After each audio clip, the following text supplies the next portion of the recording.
The most important thing about making change happen, I think, is changing the adult culture. So if you change the adult culture, and the adult culture actually becomes a learning culture in which adults are in and out of each other's classrooms all the time, watching the act of teaching, and the eye is focused on what evidence of student learning is or might be or we would agree upon kind of thing, then you have shifted the dialogue in the school from what's not working to how can we ensure that students are learning. So whatever you do, you have to focus your professional learning opportunities so that teachers are actually in each other's classrooms, watching instruction in action. Because when I can find out what the kids in my class are thinking, then I can actually ask higher order questions that meet the mark, that hit the mark. So this business of developing discourse to reveal student thinking, to then respond with instruction that is appropriate, that is a different way of understanding what instruction is about. It's not about, quote, covering the curriculum, making sure I get through my lesson today. It's more about how do I ensure that students are learning something important today. And the second part of that is if you don't have a task worth doing, there's not going to be much evidence of learning because there's not going to be much to talk about because there's not much to learn. So this whole business, everything sort of goes in tandem. I've got to have a task that's worth doing that is just a bit of a stretch for most of the kids in the classroom. And I've then got to find out what the kids are thinking about that task or how they're thinking into that task in order to know how to guide instruction. We are engaged in teaching and learning. How often do we watch each other teach and learn? How publicly do we learn so that the students who are supposed to teach how to learn actually have visible examples of adults learning together? When do you really have teachers planning lessons collaboratively, deeply, one lesson, trying it out in a classroom with a bunch of teachers watching, stopping each other and talking to each other during the lesson so that kids actually watch adults in the process of learning? The principal is a key catalyst in anybody on a leadership team. A coach could be a key catalyst if you have coaches, a teacher leader, an assistant principal. In other words, the people whose job it is to somehow ensure that instruction is improving, that teachers are being supported, that the work is actually happening, whosever job that is, needs to begin to see, to understand that their job is to find the best ideas, the innovations that are happening in the schools by the people in the schools, the adults in the schools, and then interview them and find out what they're doing or name those moves, and then get those people to talk to other people and get other people to watch those people. In other words, the principals and the other people on the leadership team are the connectors.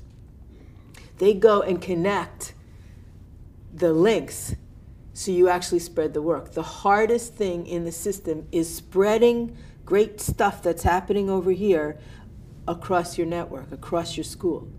For example, I have not yet ever been in a school in which every single teacher in that school is teaching well enough that I would place my child in that class. So that's my goal. I want to create a school in which every teacher is teaching well enough that I would put my personal kid in any one of those classrooms. That doesn't mean we're uniform in our teaching. It means we're coherent in our understanding of how to teach, of what matters in teaching. And the profession is nowhere near that at this point. We go on a treasure hunt to figure out what effective instruction is, and sit in classrooms and look for what's working, what you think is working here. Wow, look at that, what just happened here? There was this exchange between students. It went on for 5 minutes, and the teacher didn't say very much at all. That looks like evidence of learning to me. That looks like something cool happening in here. Write it down. Step out. Did all of you agree that that moment that happened in there was a cool, hot moment that we ought to pay attention to, that we want more of? Down the hallway. Look at that visual. That visual is so clear that the kids are talking off the visual. And then when they go off to work, they're actually creating visuals that are explaining the visual or whatever. Wow, so maybe visuals have something to do with what we're looking for. Let's write that down. Did you all agree that that was it? And if you disagree, argue about it. What matters? So you go on these treasure hunts, and these treasure hunts take time. And they shift the eye away from what's not working to what potentially is an important thing that we want to spread. And you make lists of the teachers and the piece that they're doing that you think is pretty amazing, and then you figure out how to then you interview them, talk to them. You know that I came in the other day and you had that thing happen among the students, everybody's talking. Tell me, does that happen a lot in your class? Can you articulate how you get that to happen? Would it be okay if I brought some other people into your class to watch that? That's pretty amazing.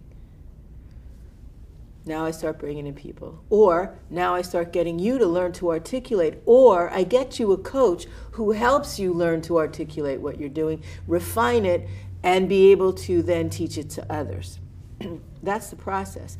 So you got to go around. And that process is what we skip over and over and over again.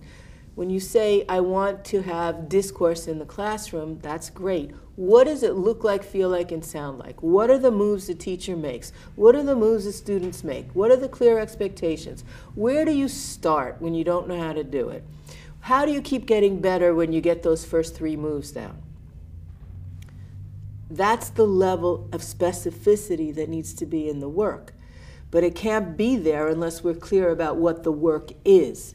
And so we can't just use terminology like discourse and all mean different things by it and think we're all doing it, because that's what's going on presently. We all think we're doing discourse when in fact we have very different understandings of what that means, it looks like, and sounds like.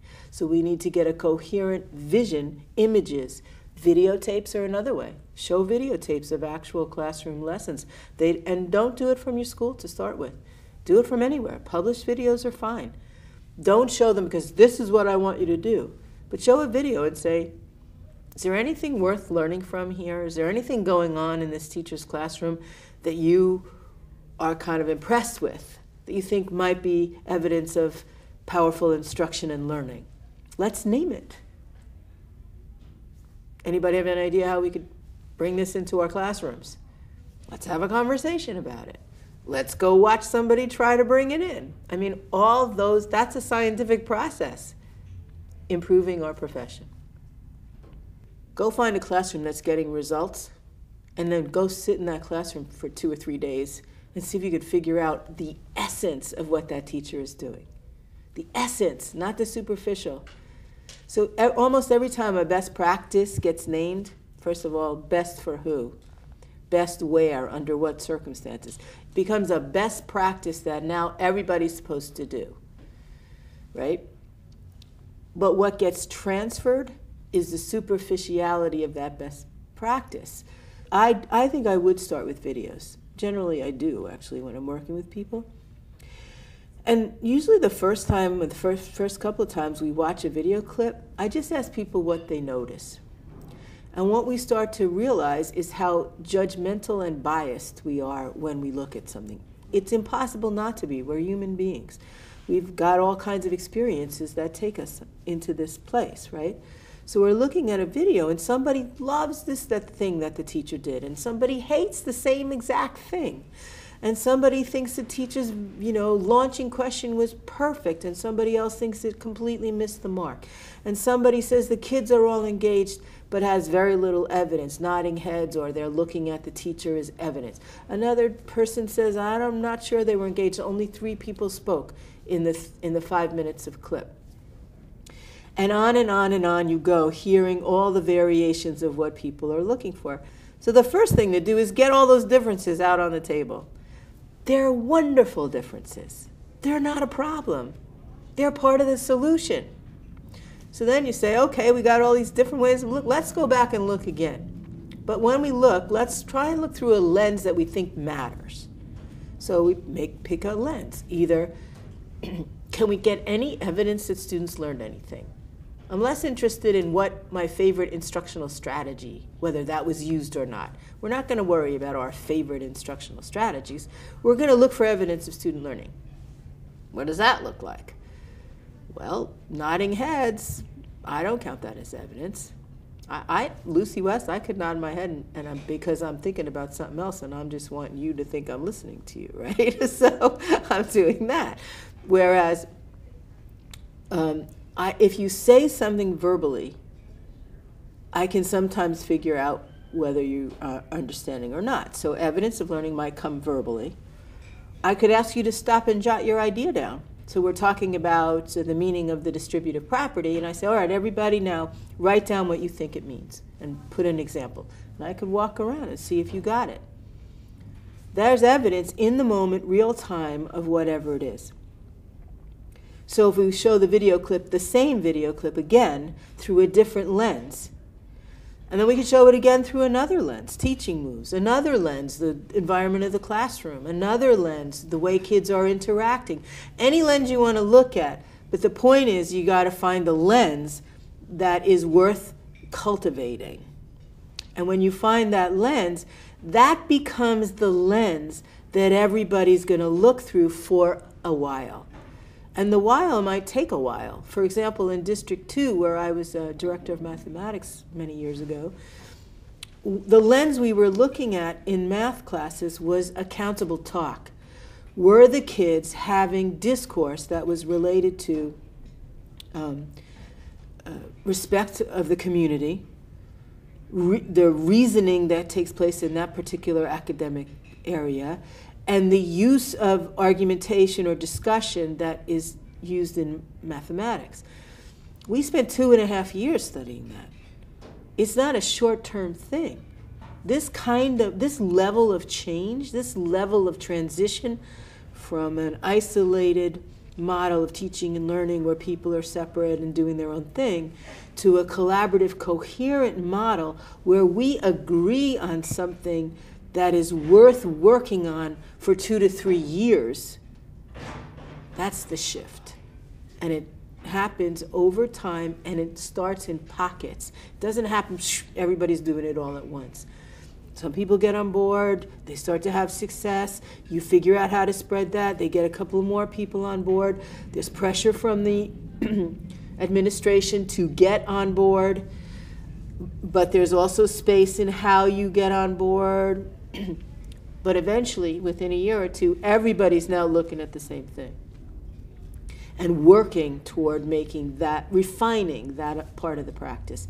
And if that thing is high leverage, it's got a domino effect, and it affects all other aspects of teaching. Discourse in the classroom is extremely high leverage.